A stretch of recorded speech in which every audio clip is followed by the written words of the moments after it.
In this video, you will learn about nouns that can and cannot be counted. Things that can be counted are known as countable nouns. For example, forms, customers, or pens. Use a or an before the noun when it is only one in number.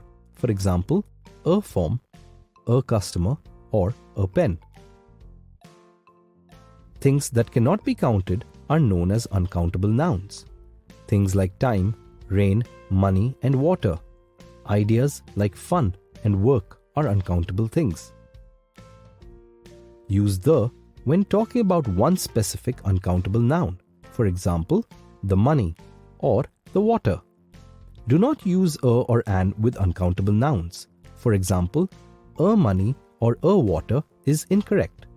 Uncountable nouns do not have an s added to the end. How do you count uncountable nouns? To make an uncountable thing countable, add a countable word to it. For example, money becomes a bag of money, work becomes a day of work, and water becomes a bottle of water. Now you know about countable and uncountable nouns.